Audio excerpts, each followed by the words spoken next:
Ya, 89 Multatuli FM, cerdas, informatif, dan selalu sahabat Multatuli. Kembali lagi bareng Nafis Tabrani hanya di Multatuli FM ya. Dan sahabat Multatuli, beberapa waktu terakhir kita cukup merasakan kemarau yang panjang banget dan hujan yang memang jarang turun. Tentu bukan hanya membuat udara terasa lebih panas, tetapi juga menimbulkan pertanyaan lain. Bagaimana kondisi pangan kita? Apakah stok pangan di Kabupaten Lebak masih aman? Apakah kemarau panjang bisa membuat harga pangan naik? Dan sebenarnya apa yang sudah dilakukan pemerintah untuk mengantisipasi kondisi tersebut? Pagi ini kita akan ngobrol santai soal itu semua. Dan sudah hadir bersama kita Bapak Kadis, Bapak Imam Risma Hayadin SHUT MSI, ini Kepala Dinas Ketahanan Pangan Kabupaten Lebak. Selamat pagi Pak Imam.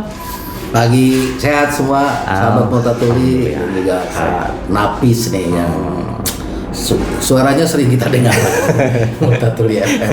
Tapi orangnya yang mana gitu? Orangnya yang mana? Oke. Nah ini sahabat Multatuli, beliau ini menyempatkan waktunya untuk hadir di Multatuli FM untuk memberikan informasi mengenai ketahanan pangan di Kabupaten Lebak ya. Kalau Kepala Dinas Ketahanan Pangan sehat, semoga ketahanan pangan kita juga ikut sehat ya Pak ya. Amin. Oke, harus ya. Oke Pak, kita ngobrol santai saja pagi ini. Kita ingin mengajak masyarakat melihat sebenarnya seberapa aman kondisi pangan Kabupaten Lebak di tengah kemarau panjang ya. Oke Pak Imam, kita mulai dari kondisi sekarang dulu. Kemarau panjang ini sebenarnya seberapa besar sih dampaknya terhadap pangan di Kabupaten Lebak? Oke, terima kasih. Seperti kita tahu semua lah, pemerintah melalui BMKG ini fenomena El Nino. Oke. Bahwa kemarau panjang diprediksi sampai akhir bahkan awal tahun 2020. Awal tahun. Walaupun ya kita di Rangkas Bitung kemarin masih ada hujan dan sebagainya. Dan kondisi ini emang sangat berpengaruh sekali terkait dengan ketersediaan pangan yang ada di Kabupaten Lebak. Tapi karena Kabupaten Lebak sebagai lumbung pangan, kita jamin masyarakat tidak perlu khawatir untuk minimal untuk beras. Ketahanan pangan kita udah sangat kuat. Kita punya cadangan pangan daerah Kabupaten Lebak yang tersimpan di Blok itu kurang lebih 117,20 ton.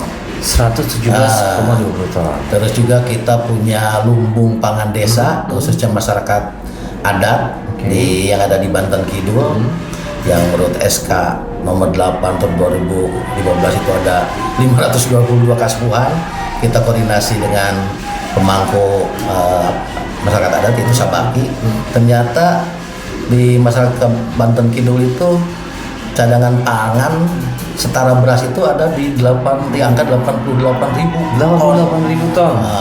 Gitu. Jadi kalau untuk masyarakat kita ada masyarakat Banten Kidul dan juga Baduy, mereka sangat kuat dari turun-temurun untuk cadangan pangan.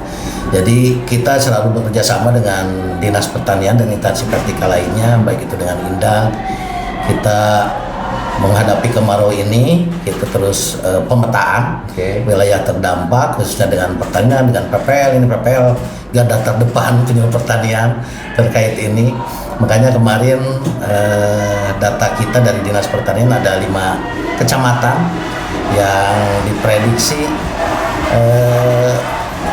bukan puso ya, tapi diprediksi agak terganggu untuk tanaman padinya. Itu ada di Rangkas Bitung, Cibadak, Warung Gunung, terus juga Karanganyar, Maja, Cipanas dan Muncang.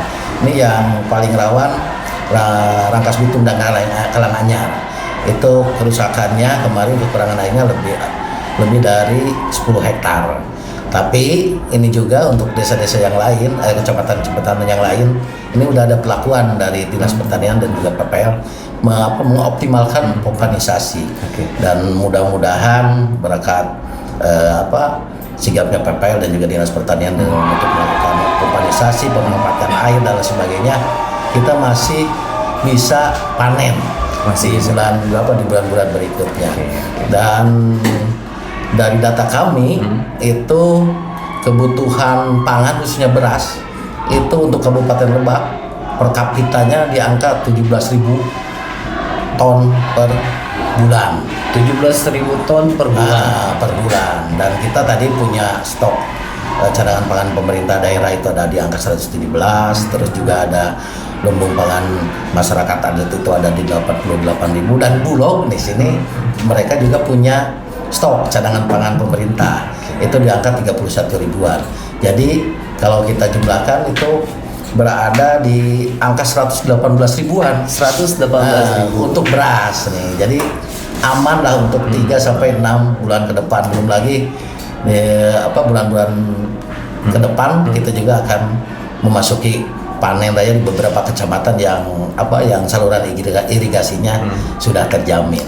Itu keadaan stok pangan khususnya beras. Dan selain beras, kita tentunya koordinasi juga dengan lintas daerah, misalnya dengan khususnya di Banten, juga dengan Jawa Barat, dengan Sukabumi dan Bogor. Kita kemarin hasil rapat TPID, tiap Senin kita rapat TPID. Tiap Senin? Iya, dipantau langsung oleh Menteri Dalam Negeri Pak Tito ataupun juga Pak Sekretarisnya Pak Tom Sitohir. Kita menyampaikan tiap daerah terkait inflasi, dan kemarin untuk Lebak ini justru yang harga di pasaran agak tinggi pada saat ini itu daging ayam ras. Makanya kita nanti koordinasi juga dengan Dinas Peternakan gimana caranya agar stabilisasi harga dan keterjangkauan bagi masyarakat itu betul-betul bisa dihadirkan. Makanya kita selalu intervensi kalau terkait inflasi, kenaikan harga, kelangkaan. Kita ada program dengan Bulog yaitu Gerakan Pangan Murah. Dan ini tujuannya untuk stabilisasi harga dan juga mendekatkan akses kepada masyarakat, khususnya ibu-ibu rumah tangga. Itu Kak Nafis. Jadi emang ya kelabakan ya kalau ibu rumah tangga ya. Kalau misalnya kita ngomong ibu-ibu rumah tangga, kelabakan gitu ketika ada beberapa bahan pokok yang naik gitu. Berarti ini bisa dipastikan untuk stok pangan kita aman ya Pak ya? Untuk beras kita jamin aman katanya. Tapi komoditas yang paling terdampak kemarau ini selain itu apa Pak? Selain beras. Ya paling sektor palawija misalnya gitu kan. Dan yang butuh air, misalnya kita selama ini masih mendatangkan dari luar daerah seperti komoditas cabai, bawang dan lain sebagainya. Itu juga akan mempengaruhi, makanya kita salah satu caranya melalui Gerakan Pangan Murah. Mungkin nanti Indah juga ada pasar murah. Yang penting masyarakat, ibu-ibu kebutuhan rumah tangga, mereka bisa mengakses dengan harga yang wajar lah. Makanya kita sering melakukan operasi pasar, dan juga kita hampir Indah gitu tiap 1 minggu 2 kali, hari Senin kalau nggak salah dengan Kamis kita monitoring harga ke pasar-pasar tradisional, ke retail modern, mana yang nanti yang komoditas bahan pokoknya harganya melebihi. Nah kita koordinasi dengan instansi perikal, Bulog, ada Mitra ID Food, ada Prima dan lain sebagainya. Kita melaksanakan Gerakan Pangan Murah, dan ini kan ketahanan pangan ini masuk cita nomor 2 Presiden Prabowo. Jadi itu mendorong untuk kedaulatan pangan, dan ini juga masuk visi misi prioritas Pak Bupati dan Pak Wakil Bupati dalam visi misi Lebak Ruhanya, bahwa ketahanan pangan ini betul-betul menjadi prioritas Kabupaten Lebak, karena Lebak ini sebagai lumbung pangan Provinsi Banten. Makanya Pak Bupati melalui visi misinya menitik beratkan hilirisasi ekonomi berbasis potensi lokal, dan kita wilayah pertanian sangat luas. Salah satunya Pak Bupati telah telah meluncing dan juga sekarang sudah berjalan. Kita punya RMU, Rice Milling Unit, penggilingan yang modern yang dikelola oleh BUMD yaitu Lebak Niaga. Jadi selain tadi cadangan beras yang ada di Bulog, yang ada di masyarakat, kita juga punya BUMD Lebak Niaga, hilirisasi beras. Dia sudah mengeluarkan beras premium, yaitu ada Sawana Lebak, terus ada medium supernya ada Multatuli, dan mediumnya ada beras Lebak Niaga. Jadi ini masyarakat Kabupaten Lebak beli berasnya ya harusnya beras dari Lebak Niaga, karena ini membantu meningkatkan nilai tukar petani kita. Jadi petani kita akan terbantu dengan penyerapan atau pembelian padinya, gabahnya oleh Lebak Niaga, nanti berasnya juga dikonsumsi oleh kita. Jadi kalau ada dulu perputaran ada perputaran, ada minimal ada untuk padinya ada, dan juga untuk keterjaminan para petani untuk beras itu khususnya untuk masyarakat Lebak nggak usah pusing, udah ada yang kita sediakan. Jadi selama kemarin kan biasanya panen padi melimpah, panen raya, tapi berasnya padinya larinya Subang, Karawang dan sebagainya. Sekarang kita udah punya Lebak Niaga. Sekarang bisa dikelola. Para petani bisa menjualnya ke Lebak Niaga dengan harga sama dengan yang lain. Dan kita masyarakat bisa menikmati sesuai dengan tes kita yang nanam, kita yang mengolah, kita yang makan. Jadi tesnya sudah sesuai dengan lidah masyarakat Lebak.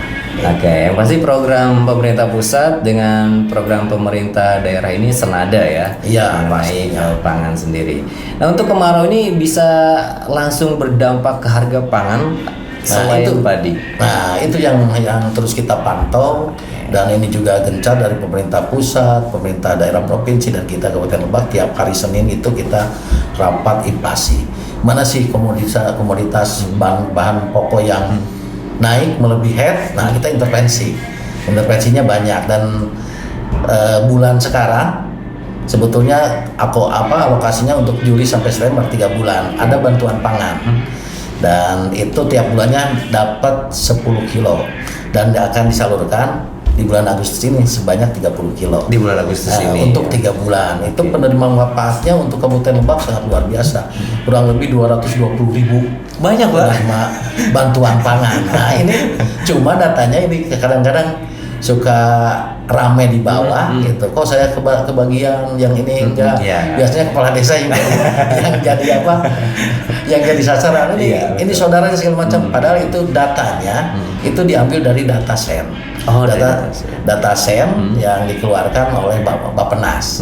Jadi kadang-kadang kita juga kan ini dinsos nih data sennya, ini cakupannya dari desil 1 sampai desil 4. Nah, ini yang tercover. Mudah-mudahan nanti karena negara kita udah swasembada pangan khususnya beras, kurang lebih ada 3 juta ton, dan stok cadangan beras pemerintah yang ada di Bulog juga 5 juta ton. Mudah-mudahan kedepannya ini bantuan pangan beras ini, apalagi di saat El Nino ini, mudah-mudahan nanti tiap bulan atau bisa menjangkau desil 1 sampai desil 5, desil 6. Mudah-mudahan berkat dari perjuangan dari para petani dan swasembada pangan yang dicanangkan oleh Presiden dan juga oleh Bupati kita, Bupati Rukai. Kita aminkan sama-sama lah ya. Amin ya. Oke, karena emang cuacanya emang lagi kemarau nih Pak. Ini kalau soal beras sendiri nih, untuk kondisinya sendiri seperti apa nih Pak? Untuk beras sendiri? Untuk beras emang karena tadi itu di Dinas Pertanian kan sekarang ada tambah tanam, cetak sawah baru. Untuk kondisi beras tadi seperti saya sampaikan, masyarakat tidak perlu khawatir. Kita aman banget, kita surplus. Dan Lebak itu sebagai lumbung pangan khusus beras di Provinsi Banten. Kita penyumbang terbesar karena lahannya luas, lahan sawahnya sangat luar biasa. Dan ini untuk produksi beras tadi kita udah salah satunya di Banten yang udah punya produksi beras sendiri, udah punya penggilingan yang modern lah. Jadi kemarin juga jadi rujukan melalui kemarin dari Pandeglang, terus juga dari Pembangkan melihat RMU Lebak Niaga, itu menjadi salah satu rujukan untuk didorong di kabupaten kota yang ada di Provinsi Banten yang lainnya. Sehingga tadi itu tidak, kalau kita sering dengar kan dari pemerintah pusat hilirisasi nikel. Nah, kita karena kita negara agraris atau kabupaten agraris dan kita sebagai produksi padi terbesar, kita hilirisasinya di sektor pertanian khususnya padi. Dan mudah-mudahan ke depan ada hilirisasi sektor-sektor pertanian yang lainnya. Amin. Gitu. Tapi sampai sekarang baru beras gitu. Doain aja. Jadi perlu perjuangan ya Pak ya. Betul. Nah, jadi sahabat Mulatuli, kemarau memang memberikan tantangan, tapi bukan berarti kita harus langsung panik ya. Karena tentu pemerintah juga sudah punya langkah untuk mengantisipasinya. Nah, kita bahas soal itu setelah ini, tetap di Multatuli FM 89 di Multatuli Pagi. 89 Multatuli FM, sahabat Multatuli, masih bareng Nafis dan juga Pak Kadis dari Disketapang ya. Sahabat Multatuli, kalau berbicara soal pangan, ini biasanya yang paling cepat menarik perhatian kita memang ya soal harga ya. Jadi begitu harga cabai naik nih, ibu-ibu nih pasti bertanya-tanya gitu kan. Begitu harga beras berubah, mulai ramai juga. Tapi sebenarnya bagaimana pemerintah menjaga supaya kondisi pangan tetap aman dan harga tetap terkendali? Kita lanjut lagi ngobrol bersama Bapak Imam. Oke Pak, apa yang dilakukan pemerintah nih Pak kalau misalnya kondisi kemarau terus berlangsung? Apa langkah utama yang dilakukan Dinas Ketahanan Pangan khususnya? Ya, seperti tadi saya sampaikan, ini ada 4 pilar sih sebetulnya pangan. Itu ada ketersediaan. Di sini kita menjamin pasokan pangan yang cukup, terus stok produksi pangan yang memadai secara nasional sampai ke daerah. Terus juga ada keterjangkauan. Ini yang tadi yang disampaikan terkait dengan harga. Ini kita pemerintah tidak hanya tinggal diam tapi hadir terkait kemampuan daya beli, kemudahan masyarakat terhadap keterjangkauan harga pangan. Makanya sering dengar mungkin beras headnya harga eceran tertingginya sekian, terus telur ini semuanya udah ada aturannya, udah ada harga eceran tertinggi, dan juga udah ada harga pembelian pemerintah. Makanya di situ antara harga pembelian dengan head ada margin untuk keuntungan para pengusaha, walaupun memang tanda petikan biasanya karena rantai pasoknya yang sangat panjang itu menyebabkan satu barang komoditas itu harganya jadi naik. Makanya kita salah satunya dengan pemerintah itu memangkas, mengefisiensi rantai pasok dari produsen ke pengecer atau penjual. Terus juga terkait dengan pemanfaatan, tidak hanya bahan makanan pokok ada, terus harganya terjangkau, tapi dari pemanfaatan. Kita sekarang lagi gencar terkait stunting, gizi buruk. Ini core-nya di pemanfaatan. Jadi betul-betul kita menjamin pangan yang aman, bergizi, dan juga betul-betul baik untuk tubuh kita. Makanya kita sering berkampanye terkait dengan B2SA, beragam, bergizi, seimbang, dan aman, biar masyarakat paham bahwa makanan sekarang itu mindsetnya agak beda. Kalau dulu kan penting kenyang sebelah. Kalau sekarang selain itu kita betul-betul harus memperhatikan asupan gizinya. Jadi tiap orang itu bisa berbeda. Ini aktivitasnya olahragawan, ini aktivitasnya kaum berbahan, itu konsumsi gizinya pasokannya juga beda. Berbeda. Makanya hadirlah proyek strategis nasional yang sekarang lagi ngetren, yang ngetren dari sisi positif dan negatifnya, BGN dan Badan Gizi Nasional ini salah satunya hadirnya untuk menjamin kecukupan gizi. Kadang-kadang mindset kita kan, emang ini lihat di ombreng, emang ini kenyang, sebenarnya sasarannya, tapi gizi seimbangnya dan pangan amannya. Betul, jadi dan yang selanjutnya itu terkait tadi ketersediaannya udah ada. Terus keterjangkauannya juga mudah didapat, dan juga pemanfaatannya juga udah mulai masyarakat udah tahu. Nah ini terkait stabilitasnya yaitu konsistensi terkait dengan tadi keterjangkauan dan juga ketersediaan. Biasanya terganggu salah satunya oleh perubahan iklim. Nah, yang sekarang kita bicarakan nih, kemarau, dan solusinya ya mau tidak mau kami juga pemerintah dari pusat sampai daerah, melalui Pak Bupati, Pak Wakil, Pak Sekda, ini terkait diversifikasi pangan lokal. Jadi jangan sampai kita tergantung, biasanya orang Sunda lah dan petik, lalu makan nasi mah can makan gitu. Nah ini kita juga lagi diupayakan, bukan upaya, terus kita edukasi bersama dengan OPD terkait OPD yang lain, juga kita juga kerjasama dengan para akademisi terkait diversifikasi pangan lokal. Jadi banyak pangan-pangan pengganti nasi. yang ada di sekitar kita. Makanya kita dorong untuk pemanfaatan pekarangan. Jadi kadang-kadang, kami mau beras beli dan buka sawah, padahal itu kan bisa melalui penyuluh pemanfaatan pekarangan.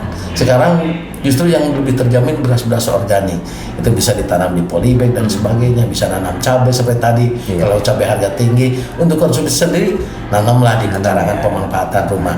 Jadi itu verifikasi pangan lokal, terus juga melalui Dinas Pertanian, Kementerian Pertanian sudah gencar itu penguatan infrastruktur pertanian seperti tadi pompanisasi dan lain sebagainya untuk menghadapi kemarau panjang. Dan ini yang terus kita upayakan itu efisiensi rantai pasok nih.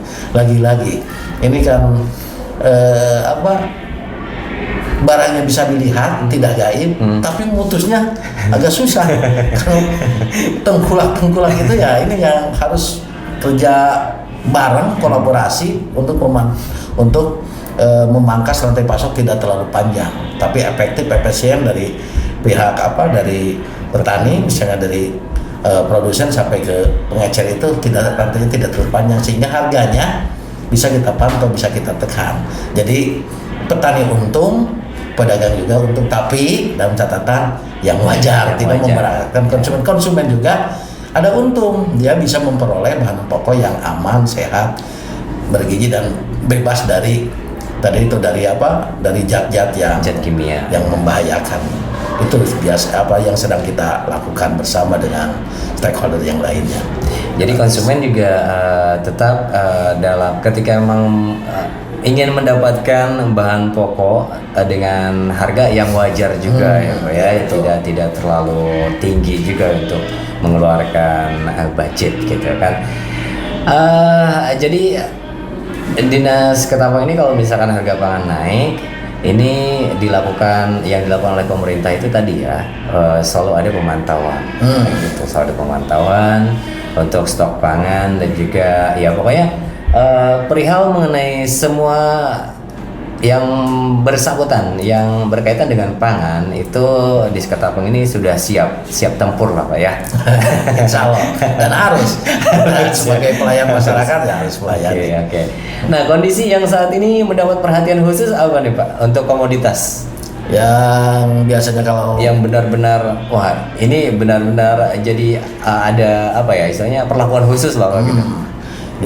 Yang kasih pemantauan kita dari mulai misalnya ada gejolak harga bahan pokok agak tinggi, terus mulai itu komoditas tertentu misalnya daging, terus apapun itu cabai yang kemarin sampai cabai setan harganya hampir 80, 100 segala macam. Nah, kita pemerintah coba intervensi dengan melaksanakan untuk khusus di Dinas Ketapang dari Bappenas sendiri, Badan Pangan Nasional, itu gerakan pangan murah. Gerakan pangan murah yaitu salah satunya untuk stabilisasi harga dan juga mendekatkan akses keterjangkauan bagi minimal kebutuhan rumah tangga. Dan kita beberapa kali melaksanakan GPM, gerakan pangan murah, yang kita pantau ternyata masyarakat ini primadonanya ke minyak goreng. Ternyata minyak goreng kita itu laris manis, dan itu emang minyak bukan bantuan, ada subsidi dari pemerintah. Itu harga eceran tertingginya udah diatur sedemikian rupa, bukan minyak premium, tapi ternyata itu yang diburu sama masyarakat, selain tadi kebutuhan bahan pokok yang lainnya. Dan juga biasanya daging ayam, telur itu yang jadi. Makanya kita pantau sekali terkait dengan minyak, beras, telur yang menjadi primor, dan juga bumbu-bumbu dapur. Makanya kita kerjasama mendatangkan vendor. Setiap BPM itu ada dari ID Food, ada juga Bantam Drilling juga ikut, Lebak Niaga, terutama instansi pemerintah yaitu BUMN Bulog itu wajib harus hadir, dan mereka selalu standby. Cuma yang komoditas yang dikelola Bulog sekarang tidak semua bahan pokok, jadi bahan pokok yang lainnya seperti daging itu dilempar ke swasta. Terus juga telur juga sama, yang dikuasai Bulog itu cuma beras, minyak, tepung, terigu dan gula. Nah, ini kalau bulan Mulud kemarin kami dengan Universitas Setiabudi melaksanakan pesta rasa di Gunung Kencana Sabtu kemarin, dan ternyata ini selain minyak itu yang paling laris gula pasir. Kok gula pasir hebat kan? Ternyata sekarang memasuki bulan Mulut. Dan ini juga hari-hari besar keagamaan juga kita pantau, walaupun tidak secara regional khusus mungkin di Banten atau mobil khusus di Lebak, karena kita mayoritas Muslim dengan tagline 1000 pesantren dan sebagainya. Nah, ini bulan Mulut merupakan bulan yang cukup tinggi untuk penyerapan kebutuhan pokok, makanya kita hadir untuk stabilisasi harga itu kan. Jadi emang seperti acara-acara keagamaan dan acara-acara besar lainnya itu juga berpengaruh ya. Berpengaruh sekali. Oke.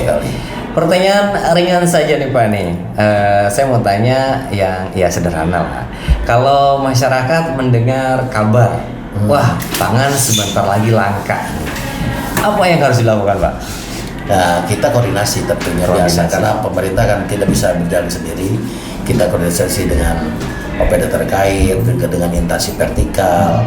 Tadi itu kita punya BUMN Bulog, Penanganan Pangan pemerintah pusat yang ada di tingkat provinsi kabupaten. Terus juga kita punya mitra para pengusaha bahan pokok dan lain sebagainya. Ini hampir tiap bulan kita sering koordinasi, briefing lah, bukan rapat. Kalau rapat terlalu kita sering koordinasi, dan kita punya grupnya juga saling memantau, dan kita juga tadi menunggu informasi kadang-kadang yang lebih update terkait fluktuasi harga. Kita sering dikirim oleh Dinas Industri Perdagangan, beliau yang secara tupoksi memegang pasar-pasar tradisional. Jadi tiap Senin Kamis itu ada update harga dan pokok mana, terus terkait juga ketersediaannya. Apabila langka kita intervensi, bisa mulai dari pasar murah lah Indah, bisa gerakan pangan murah lah kita, ataupun gerakan-gerakan yang lainnya. Yang terpenting tadi itu yang diamanatkan oleh pemerintah pusat sampai daerah itu stabilitas harga, keterjangkauan, tapi juga ketersediaan. Jangan sampai harganya stabil, barangnya ada, terus harganya murah, tapi daya beli juga berpengaruh. Masyarakat kalau harga murah barang ada, daya belinya nggak ada, percuma juga ya. Percuma nggak ada yang beli kan. Jadi ini tidak bisa berdiri sendiri, tapi betul-betul saling berkaitan. Makanya itu yang sering kita lakukan oleh TPD setiap kali rapat terkait inflasi, daya beli dan sebagainya dipantau langsung sama pemerintah pusat gitu. Tapi kan Pak selama ini yang berada di lapangan ya, yang di lapangan itu harganya mahal, terus barangnya langka, yang nyari banyak. Nah itu yang sering kita temui ya Pak ya. Jadi ya untuk sahabat Mulatuli, ketika memang mendengar barang ataupun komoditas mulai langka, jangan langsung Bu beli beras 5 kali. Jangan sampai seperti itu. Jadi coba cari informasi dulu dari sumber yang terpercaya ya. Jadi untuk sahabat Mulatuli yang ingin mendapatkan sumber informasi terkait bapok ya, bahan pokok seputar Kabupaten Lebak, itu melalui Dinas Perindustrian dan Perdagangan ya Pak ya di situ. Ya, jadi ternyata menjaga ketahanan pangan bukan hanya pekerjaan pemerintah, masyarakat juga punya peran. Dan sebenarnya ada banyak hal sederhana yang bisa kita lakukan dari rumah, mulai dari memilih makanan, terus juga mengolah bahan pangan, sampai memanfaatkan apa yang ada di sekitar kita. Nah, kita bakal ngobrol soal itu di segmen berikutnya. Tetap bersama kami di 89 Multatuli FM. 89 Multatuli FM, sahabat Multatuli masih di Multatuli Pagi, masih berbincang dengan Bapak Kadis dari Dinas Ketahanan Pangan ya, atau Bapak Imam. Pak, sekarang kita masuk ke sesi masyarakat nih Pak. Dari sisi masyarakat ya, apa yang paling sederhana yang bisa dilakukan masyarakat untuk menjaga ketahanan pangan Pak? Kalau dari tusi kita ya tadi itu, satu, pemanfaatan pekarangan. Jadi manfaatkan pekarangan yang ada di sekitar rumah kita lah. Itu mau nanam cabai lah, nanam toga, atau bahkan padi juga organik sekarang udah banyak ditanam di pekarangan rumah melalui itu. Misalnya bekas oko, hajatan atau bekas apapun itu bisa jadi media tanam. Terus yang kedua ini stok boros pangan. Jadi pemanfaat pangan itu yang betul-betul sesuai dengan kebutuhan tubuh kita. Kadang-kadang kita kan dengan tadi itu dengan tanpa mempertimbangkan kondisi tubuh ngambil nasi sampai banyak segala macam, tentu nggak habis. Nah itu salah satu boros pangan, dan menurut hasil penelitian akademisi dari pemerintah pusat itu hampir 40-60 sampah dari boros pangan dari pangan itu yang mendominasi sampah di negara kita. Dan itu apabila diuangkan hampir di angka 200 triliunan food loss itu dari sisa makanan, dari mulai panen, produksi. Kalau mana kita menjemurkan ada yang tercecer limbahnya, pas ngegiling juga ada terbuang, terus pas dikemas juga ada yang terbuang. Itu hasil dari para akademisi dihitung ternyata triliunan. Dan mulai hari ini bagi masyarakat selain pemanfaatan pekarangan juga stok boros pangan, dan kita juga mungkin dulu sering diingatkan oleh orang tua bahwa ini kalau makan dihabiskan satu butir nasi itu akan bisa nangis nanti akan dihancur macam. Nah ini edukasi ini harus kita kembangkan lagi terkait amali lah, terus juga mubazir dan sebagainya. Makanya kami dari Dinas Ketahanan Pangan dengan WSBR, dengan para akademisi dan juga dengan MUI, dengan para tokoh adat ini mau mendorong terkait itu. Jadi selain kita tadi itu penguapan pekarangan, terus juga stok boros pangan, dan juga ada terkait diversifikasi pangan tadi. Jadi jangan sampai tergantung semuanya, kalau tidak makan nasi itu belum makan. Itu mindset yang harus dirubah.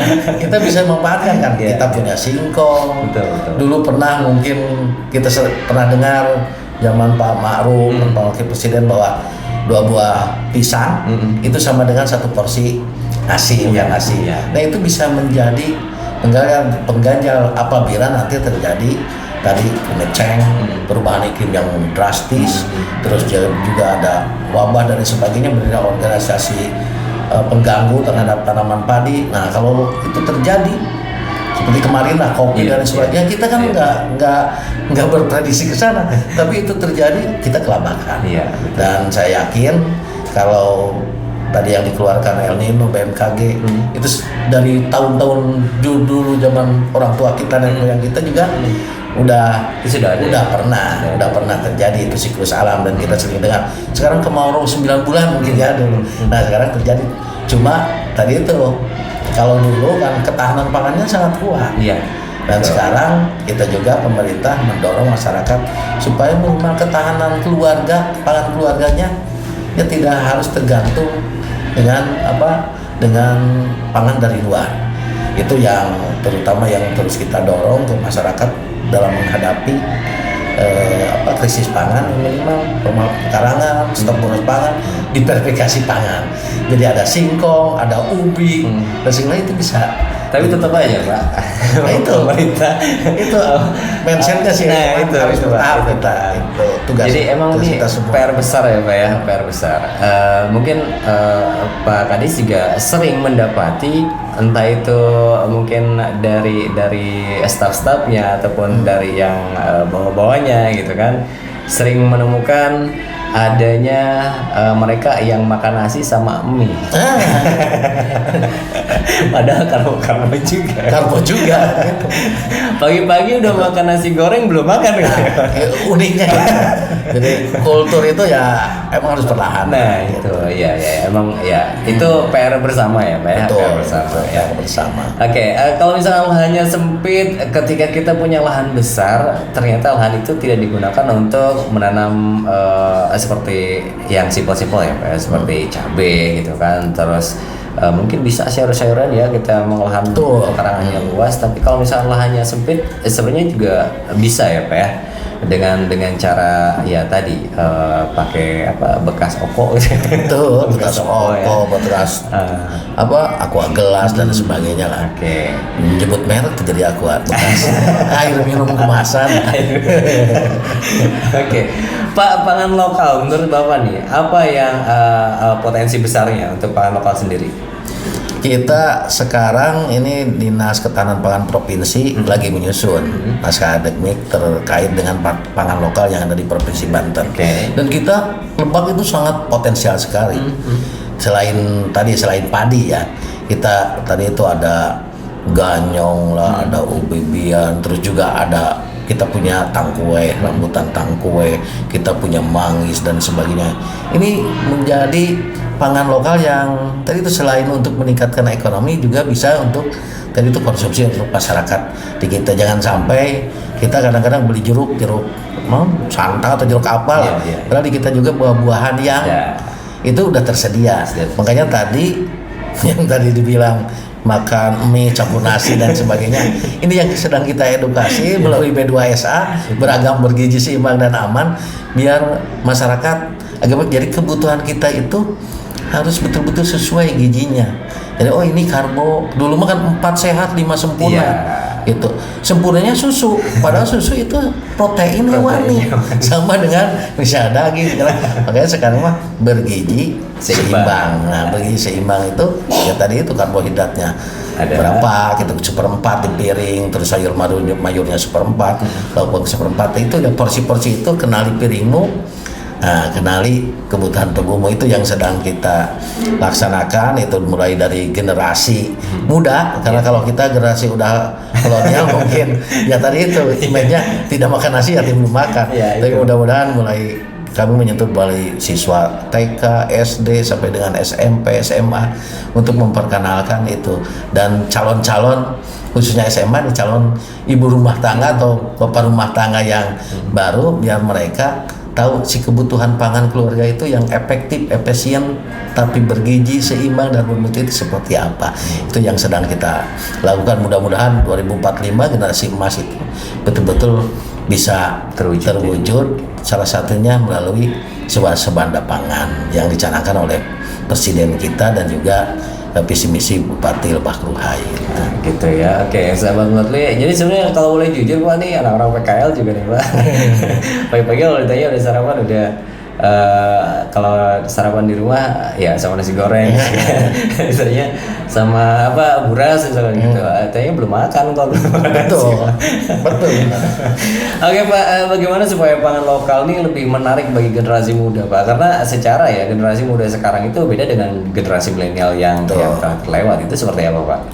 Jadi untuk pangan lokal, makanya dari B2SA mudah-mudahan ke depan lah.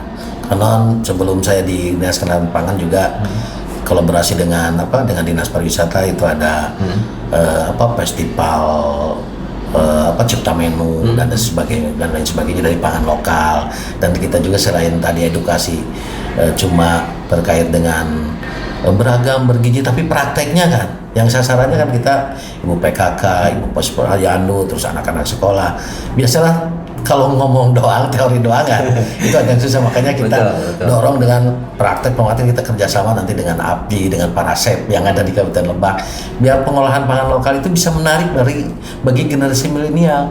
Jadi kadang-kadang anak SD, anak TK itu ditanya apa jajanan di sekolah, pasti sosis, terus telur gulung dan sebagainya, nggak tahu pangan lokal. Maka kita nanti kerjasama dengan Dinas Pendidikan juga kita hadirkan pangan-pangan lokal seperti jojorong dan yang udah ditetapkan jadi WPTB dan lain sebagainya. Itu kita kenalkan ke generasi usia dini, usia milenial, dengan kemasan tentunya tadi biar menarik. Nanti toppingnya seperti apa, itu ahlinya nanti para chef dan yang akan kita hadirkan. Sekali lagi diversifikasi pangan itu seperti singkong, kalau dulu kita orang tua kan cuma dikulub, direbus lah gitu, jadi rebus, digoreng atau dibubui, dibakar kan. Tapi sekarang kan banyak bisa dikomodasi dengan pangan-pangan lainnya. Ini salah satu PR kami Dinas Ketahanan Pangan. Mungkin nanti juga kami akan berkoordinasi dengan Pak Dinas Pariwisata. Itu salah satu juga bisa menarik kunjungan wisatawan kalau ada kuliner khas pangan lokal yang menjadi branding untuk wisatawan yang datang ke sini, misalnya ke Baduy, ke Museum Multatuli, dan itu jadi PR. Apa sih oleh-oleh pangan lokalnya? Kita juga punya gula aren dan sebagainya. Jadi gulanya bukan berbentuk gula aren ganduan terus ditumbuk jadi gula semut, cuma itu, tapi ada tulisannya seperti ada sirup aren lah. Jadi ada variasinya gitu ya. Juga ada emping dan sebagainya. Itu bisa nanti di inovasi, kreativitas, sama biar generasi milenial ikut tertarik. Dan sekarang banyak lah di kafe-kafe nongkrong sambil ngopi, itu pangan-pangan lokal udah mulai diperkenalkan. Saya yakin dengan potensi Lebak yang sangat luar biasa, ini akan mendorong selain ketahanan pangan, jadi pertumbuhan ekonomi juga di masyarakat Kabupaten. Jadi kesempatan ini saya sangat apresiasi dengan mengundang Dinas Ketahanan Pangan ke Multatuli FM. Jadi membantu kami juga untuk sosialisasi nih. Iya. Karena please. Jadi sebenarnya kalau untuk undangan itu dari bulan kemarin, Pak ingin gitu kan. Karena waktu bulan kemarin itu kan lagi benar-benar membutuhkan sesuatu pencerahan lah mengenai kemarau ini, gitu kan, gitu. Simpang siur kan berita kemarau. Begitu. Bukan simpang siur, BMKG akan menetapkan wah ini kemarau. jadi masyarakat tuh sudah tertanam, wah gimana nih gitu kan. Nah, oke, sahabat Multatuli, mengenai jajanan tadi ya, jajanan lokal ya Pak ya, seperti jecorong tadi ya.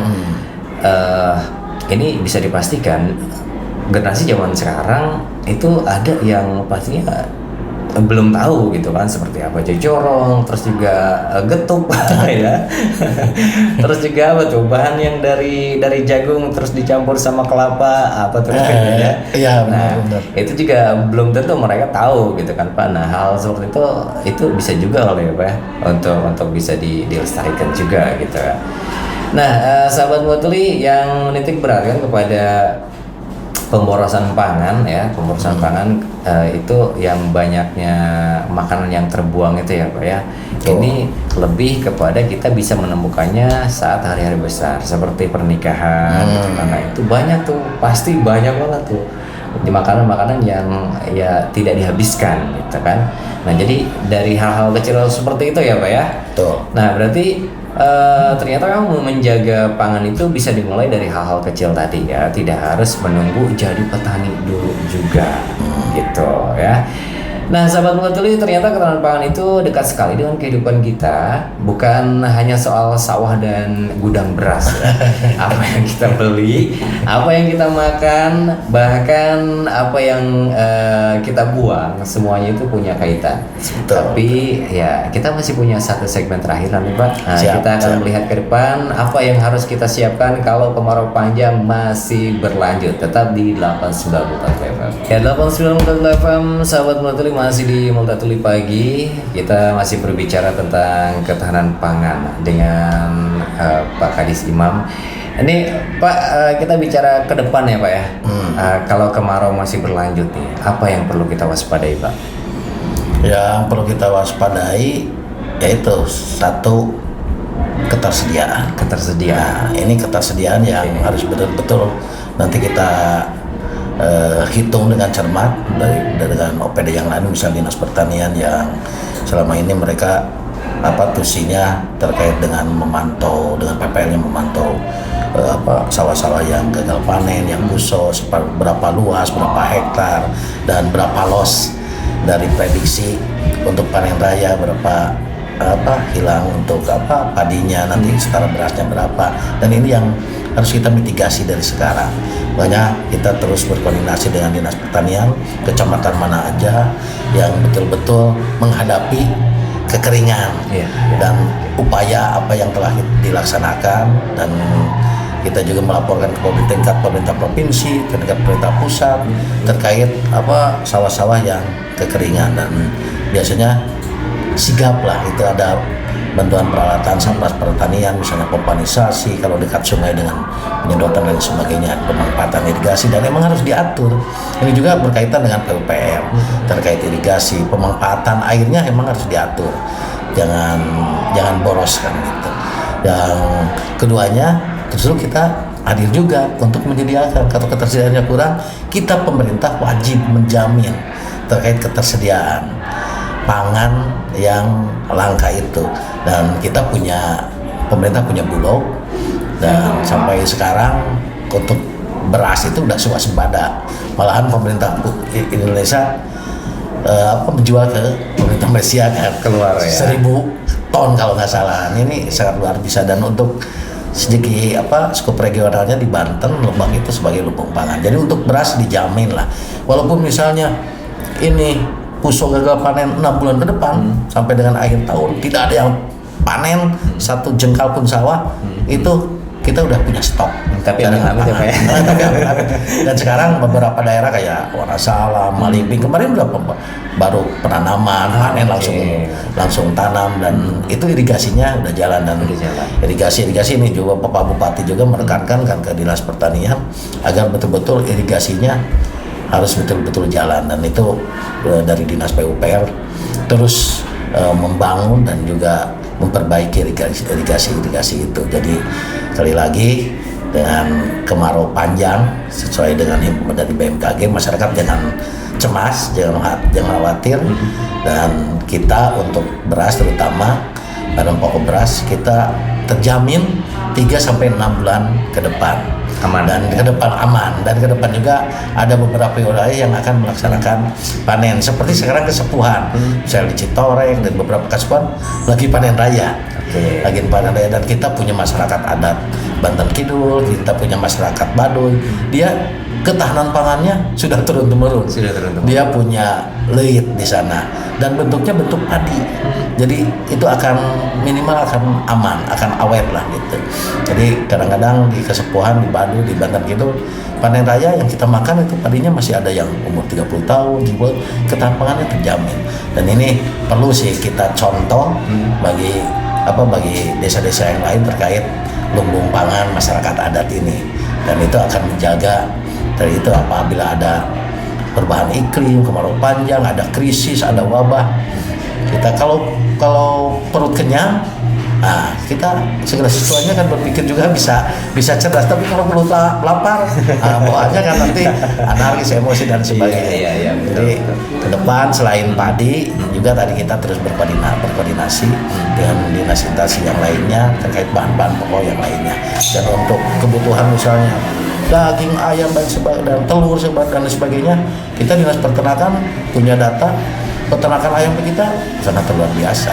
Dan apabila ada hal-hal yang mohon maaf tadi belum tersampaikan, ada hal-hal yang urgent di lapangan, misalnya ada terjadi harga melonjak tinggi dan sebagainya, kita punya satgas pangan. Ada satgas pangan, tinggal dilaporkan, nanti kita terjun langsung. Di sana ada apa? Ada kepolisian, ada kejaksaan dan sebagainya di satgas pangan. Jadi kita akan tindak siapa distributornya, siapa yang menimbun dan sebagainya. Biasanya ada pemanfaatan kesempatan dalam kesempitan.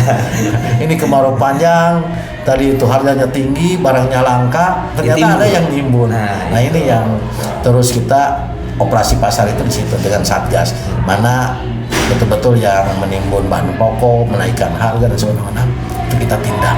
Jadi masyarakat jangan segan-segan apabila ada hal-hal di wilayahnya terkait, oh ini melebihi head, padahal harga eceran tertingginya kita pemerintah sekian, tapi ini menjualnya sekian, laporkan aja ke kita Dinas Ketahanan Pangan, bisa Dinas Indah, bisa ke kepolisian terdekat, ke Satgas Pangan, nanti kita intervensi turun. Oke Pak, untuk Satgas Pangan sendiri berarti kan ada call center ya Pak ya? Ada call center ya nggak Pak? Call center sekarang belum sih. Belum ya. Tapi mungkin bisa disampaikan. Bisa. Jadi di nomor kita di Dinas Ketahanan Pangan dan itu Dinas Perindustrian juga dan kepolisian. Kalau kepolisian udah ada call centernya. Mungkin ini terobosan juga nih Kak Nafis, nanti kami koordinasi kita bikin call center terkait pangan dan kerjasama juga dengan Bulog. Jadi terkait bantuan pangan dan sebagainya kita punya call center ini. Terima kasih nih terobosan ide kreativitas yang kami pasti tidak lanjuti. Nanti disampaikan lah kalau udah ini. Siap. Nah, berarti untuk menghadapi kemarau yang panjang ini ada beberapa stakeholder yang terlibat ya Pak ya. Betul. Dan juga OPD-OPD atau dinas-dinas yang memang mereka itu terlibat. Itu sudah dipastikan seperti di Ketapang, terus Indah, terus juga pertanian dan lain sebagainya gitu Pak. Tantangan terbesar untuk ketahanan pangan ke depan di Kabupaten Lebak apa nih Pak? Terbesar ya merubah mindset. Dan itu tidak ada batasannya kan. Betul. Tidak ada batasan misalnya 5 tahun periodenya enggak.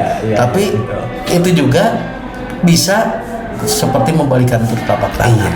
Yang penting kita sinergi dan kolaborasi.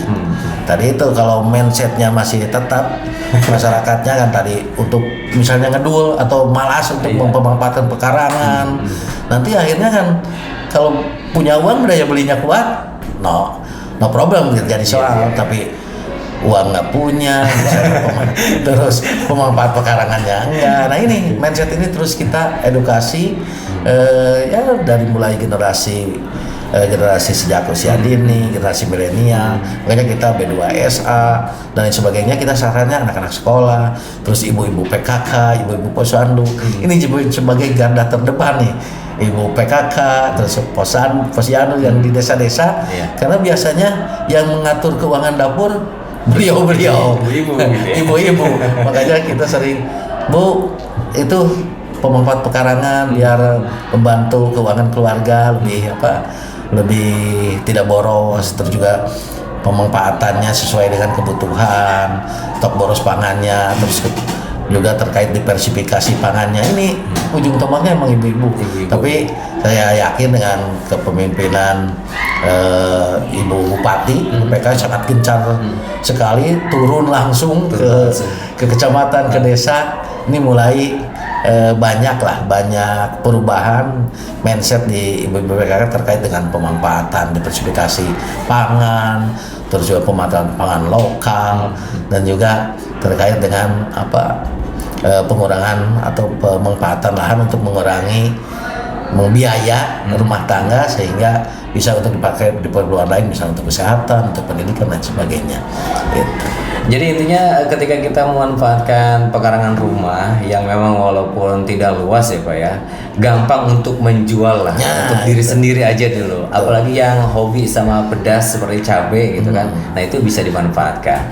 Pertanyaan pamungkas nih Pak, pesan dan harapan ya Pak Imam ya, apa untuk pesan dan harapannya? Dari sebelum pesan dan harapan, pertama saya mengucapkan terima kasih banyak ini ke Multatuli FM udah mengundang Dinas Ketahanan Pangan, dan ini menjadi media bagi kami Dinas Ketahanan Pangan untuk tadi itu bersosialisasi dan juga mengedukasi walaupun secara garis besarnya. Mudah-mudahan tidak henti-hentinya Multatuli FM bisa membantu kinerja kami juga Dinas Ketahanan Pangan. Jadi yang paling urgent untuk ke depan, saya harapkan masyarakat itu betul-betul ada kemauan dan tanda petik bisa memanfaatkan pekarangan untuk ketahanan pangan keluarga, minimal untuk ketahanan pangan keluarga. Jadi jangan sampai tergantung, misal kebutuhan untuk makan sehari-hari butuh cabai, butuh sayur mayur, butuh kangkung, lalu selari misalnya ke pasar-pasar. Minimal untuk itu.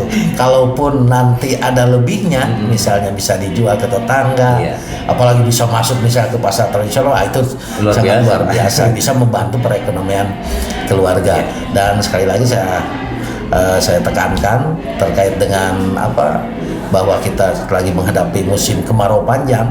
Dengan lainnya jangan khawatir, kita pemerintah dari mulai pemerintah pusat, provinsi dan daerah, dari mulai Pak Presiden, Pak Gubernur dan Bupati itu akan hadir di tengah-tengah masyarakat untuk menjaga ketersediaan kebutuhan pangan pokok. Tidak akan terjadi kalau ada kelangkaan, segera sampaikan, kita akan intervensi. Baik itu melalui gerakan pangan murah, melalui bantuan pangan. Dan ini bantuan pangan ini periode sekarang untuk 3 bulan. 3 bulan. Juli sampai September, Juli, Agustus, September. Terus juga di provinsi nanti di September juga ada bantuan pangan khusus untuk pengentasan stunting.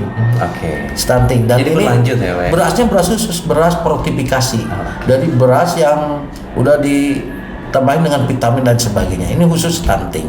Dan itu bantuan-bantuan itu terus diluncurkan seiring dengan tadi itu ada kemarau panjang, terus juga tadi ada perayaan hari besar dan sebagainya yang bisa menimbulkan inflasi, dan ini harus dijaga oleh kita semua. Tidak hanya pemerintah tapi juga masyarakat. Sekali lagi, manfaatkan pekaranganmu untuk ketahanan keluargamu. Nah, itu ya untuk pesannya, manfaatkan pekaranganmu untuk ketahanan pangan keluarga ya. Siap. Oke Pak, aduh masih pengen banyak nanya sih. Oke, nggak kerasa ya, kita udah ngobrol cukup panjang pagi ini. Kita sudah bicara soal kemarau, soal stok pangan, harga, peran pemerintah, sampai apa yang bisa dilakukan masyarakat. Udah cukup belum Pak ya? Masih pengen ngobrol? Sebetulnya masih banyak. Masih banyak ya? Oke, nanti mungkin lain waktu dan kesempatan siap, Pak. Siap. Oke, sekali lagi terima kasih untuk Pak Imam sudah hadir. Saya tutup dengan pagi ini kita mendapatkan banyak informasi penting pastinya. Dan satu hal yang bisa kita garis bawahi adalah kemarau panjang memang perlu kita waspadai ya, tetapi tidak perlu dihadapi dengan kepanikan. Pemerintah terus melakukan langkah antisipasi dan masyarakat juga bisa ikut berperan, mulai dari bijak berbelanja, tidak melakukan panic buying ya, panic buying maksudnya, mengurangi pemborosan makanan sampai pemanfaatan pangan lokal yang ada di sekitar kita. Sekali lagi terima kasih untuk Bapak Imam Rizal Mayadin. Terima kasih banyak. Ini Kepala Dinas Ketahanan Pangan Kabupaten Lebak yang memang sudah meluangkan waktunya untuk ngobrol santai bersama kita pagi ini. Pak Imam sehat selalu ya. Amin, amin, terus sama-sama. semangat menjaga yang penting kita ketahanan. sehat dulu lah. Amin. Oke, sahabat Mulatuli, saya Nafis Tabrani pamit. Tetap tenang, tetap bijak, dan tentunya tetap semangat. Akhir kata, wabillahi taufiq wal hidayah. Wassalamualaikum warahmatullahi wabarakatuh. Waalaikumsalam.